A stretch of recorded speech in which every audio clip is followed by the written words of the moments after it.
ایک یہ کہتی ہیں کہ میکے سے مجھے زمین ملی تھی، مجھ پر پریشر ڈال کر شاید سسرال والوں نے اور کسی کاغذ پہ سائن کروا کے اور مجھ سے وہ زمین ہتھیا لی ہے، کیا حکم شرع ہوگا؟ دیکھیں، چونکہ سائن جو کرنا ہے یہ دنیاوی قانون کے اعتبار سے تو ایک چیز کی ملکیت کسی کے لیے ظاہر کرے گی کہ جی آپ نے لکھ دیا ہوگا کہ میں نے یہ گفٹ دے دی، میں بیچ رہی ہوں، یا میں نے ان کے نام کر دی اور آپ سے زبردستی سائن کروا لیا۔ لیکن چونکہ آپ کا قصد و ارادہ، دل میں نیت ہی نہیں ہے کسی کو وہ چیز دینے کی، تو یہ شرعی لحاظ سے آپ کی ملکیت سے نکل کر دوسرے کی ملکیت میں داخل ہی نہیں ہوگی۔ دنیاوی قانون کے اعتبار سے وہ قبضہ کر لیں گے، لیکن شرعی اعتبار سے وہ آپ ہی کی چیز ہے۔ اگر وہ شرافت سے مان جاتے ہیں ٹھیک، ورنہ نبی کریم صلی اللہ علیہ وسلم کی طرف سے وعید یاد رکھیں کہ جس نے کسی کی بالشت برابر زمین قبضے میں لی، بروز قیامت یہ زمین ساتوں زمینیں یعنی جو نیچے تک ہیں وہ توق بنا کے اس کے گلے میں ڈال دی جائیں گی۔ تو علماء کہتے ہیں کہ اس کا وزن اٹھانا تو ایک عام آدمی کے لیے یعنی بڑے جن کے لیے پاسبل نہیں ہے، نہ کہ عام آدمی، تو پھر وہاں پر وہ اس کی تلے دب جائے گا اور اس کی ذلت بھی ہوگی، رسوائی بھی ہوگی۔ تو چند ٹکوں کے لیے، تھوڑی سی زمین کے لیے کس طریقے سے لوگ کر رہے ہیں، اس سے اجتناب کرنا چاہیے۔ میں تمام بہن بھائیوں سے گزارش کرتا ہوں کہ یوٹیوب وغیرہ پہ جائیں، وہاں اسپیس سے متعلق جو کلپس وغیرہ ڈلی ہوں، ویڈیوز ہوں، جو چھوٹی چھوٹی موویز وغیرہ ڈلی ہیں، ان کو آپ دیکھیں اور دیکھنے کے بعد غور کریں کہ اسپیس کی کتنی وسعت ہے، اللہ تبارک و تعالیٰ کی کائنات کتنی بڑی ہے۔ اس وقت آپ کو اندازہ ہوگا کہ آپ کے اگر گلیکسی کو دیکھا جائے، ملکی وے کو اگر دیکھا جائے، اسی میں آپ کی زمین ایک نقطے سے زیادہ نہیں ہے، پوری زمین ایک نقطے سے زیادہ نہیں ہے، اور اس نقطے کے اندر بھی ایک نقطے کے لیے ہم اپنی آخرت کو برباد کر رہے ہیں۔ اللہ کی سلطنت بہت بڑی ہے، اللہ کو راضی کریں گے تو انشاءاللہ اللہ تبارک و تعالیٰ بہت بڑی سلطنت عطا فرمائے گا۔ چند ایکڑ پہ قبضہ کرنے کے لیے ایک بچی کو، ایک خاتون کو فورس کر کے ان سے زبردستی سائن کروا لیے، چیز ملکیت میں نہیں آئے گی، گناہ گار ہوں گے اور آخرت میں تباہی بربادی ہوگی۔ اور یاد رکھیں، اس سے جو کھائیں گے، پیئیں گے، کرایہ حاصل کریں گے، یہ سب گناہ ہے، سب گناہ، اور اولاد کے پیٹ میں جائے گا تو اولاد نافرمان بنے گی اور بہت ہی اس کا وبال دنیا اور آخرت میں ظاہر ہوگا۔ تو توبہ کریں۔ ایسے جو بھی مجھے سن رہے ہیں جنہوں نے زبردستی سائن کروائے یا انہوں نے زبردستی کسی کی زمین پہ قبضہ کر لیا ہے، اللہ تعالیٰ کی رضا کی خاطر واپس کر دیں، ورنہ یہ چند ٹکے کتنے عرصے آپ کے کام آ جائیں گے، نہ آپ کو پورا نفع دیں گے، نہ آپ کی اولاد کو، آپ کو بھی تباہ کریں گے، آپ کی اولاد کو بھی تباہ کریں گے۔ اللہ سمجھنے کی توفیق عطا فرمائے۔ ایک بھائی نے یہ آفر کویسچن کیا تھا کہ ہمارے ہاں جب شادی ہوتی ہے تو شادی سے ایک دن پہلے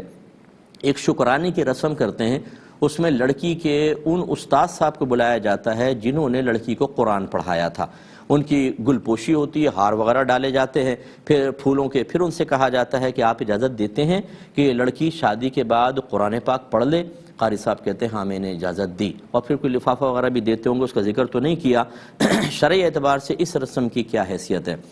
دیکھیں، بالکل بیکار قسم کی رسم ہے۔ قرآن پڑھنے کا اللہ تعالیٰ حکم دے رہا ہے، اس کے رسول حکم دے رہے ہیں۔ قاری صاحب کون ہوتے ہیں کہ ان کو بلا کر آپ ان سے قرآن پاک پڑھنے کی اجازت لیں؟ یہاں تک تو ٹھیک تھا کہ جی چلیں، بچی کے استاد ہیں، شادی ہو رہی ہے تو استاد صاحب کو جوڑا دے دیا، استاد صاحب کو آپ نے پیسے دے دیے، اس میں کوئی حرج نہیں ہے، بلا لیں، عزت دیں، استاد کو عزت دینی چاہیے۔ لیکن یہ جو اجازت کی خرافات ہے کہ جی میں اجازت دیتا ہوں کہ آئندہ زندگی میں پڑھیں، تو کیا مطلب آپ اجازت نہ دیتے، آپ کو نہ بلایا جاتا تو بچی کے لیے قرآن پڑھنا ممنوع ہو جاتا؟ یہ نئی نئی بدعتیں ایجاد کر کر کے ہم نے دین کا بیڑا غرق کر دیا ہے۔ ہمارا اصل دین پتہ نہیں کہاں چلا گیا، اور جو ہم نے بنایا ہوا دین ہے وہ اکثر ہمارے گھروں کے اندر نافذ ہو گیا ہے۔ یہ رسم دادی جان کرتی تھی یا دادا جان کرتے تھے یا بڑوں کو کرتے دیکھا، بھائی دین کیا کہہ رہا ہے یہ آپ کو پتہ ہے، وہ ہمیں پتہ نہیں ہوتا۔ یہ تمام چیزیں، اکثر چیزیں ایسی ہوتی ہیں کہ جو ہمارے گھروں میں رائج ہوتی ہیں اور نئی ایجاد کردہ ہوتی ہیں، اس سے ذرا اجتناب کرنا چاہیے۔ ایک بھائی نے کہا کہ بعض لوگ یہ چپس بیچتے ہیں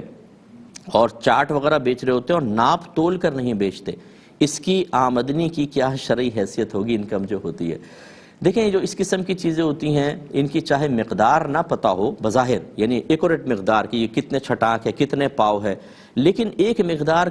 ظاہر ہوتی ہے۔ مثال کے طور پہ چپس کے پیکٹ ہوتے ہیں، جی یہ 2 روپے والا پیکٹ ہے، یہ 5 روپے والا ہے، تو دیکھنے والا اندازہ کر لیتا ہے بھئی 2 روپے کا اتنا ہوگا اور 5 کا اتنا، یہ بیع بالکل جائز ہے۔ فقہا نے لکھا ہے اگر گندم کا ڈھیر پڑا ہو اور آپ کو یہ نہیں پتہ اس میں کتنے کلو ہیں اور کوئی اس کو مشارن الیہ بنا کر کہے کہ یہ ڈھیر میں اتنے روپے میں دوں گا، تو چاہے آپ کو مقدار نہ پتہ ہو، اس کی بیع بالکل جائز ہوتی ہے۔ یہی پلیٹ کا حساب ہوتا ہے، چھولے والے جو ہوتے ہیں نا، یہ پلیٹیں ہوتی ہیں ان کی، اس پلیٹ میں جی 20 روپے کی پلیٹ ہے، یہ 50 روپے کی پلیٹ ہے، یا مسالہ یا اس میں چھولے کی مقدار کی کمی بیشی، یہ اس طرح کے ہمارے معاشرے میں عرف رائج ہے کہ اصل مقدار نہیں بھی پتہ ہوتی، قیمت اس کی اسی طرح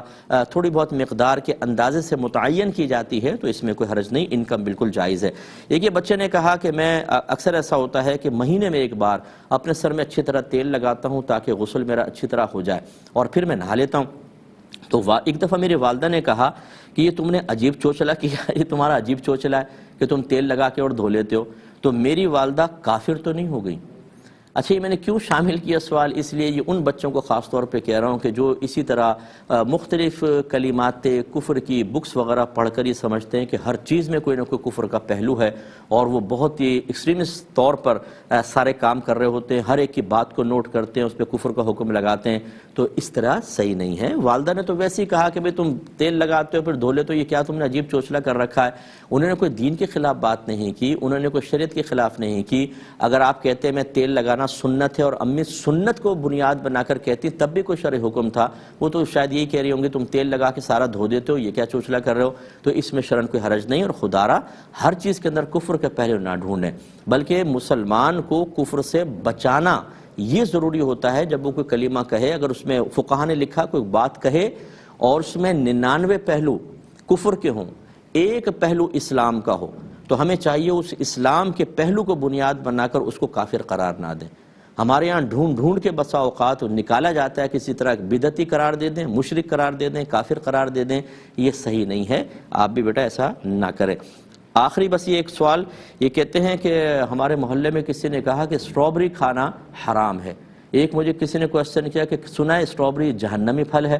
اور بھائی ایسا نہیں ہے، یہ اللہ تعالیٰ کی ایک نعمت ہے، پھل اللہ کی نعمت ہوتے ہیں۔ ہمارا پاکستان کے اندر اب اگ رہی ہے، ورنہ باہر کے ملکوں میں ہوتی تھی، کھانے میں شرعن کوئی حرج نہیں ہے۔ اس طرح کسی حلال چیز پر حرام کا حکم لگانا، یاد رکھیں، بہت بڑا گناہ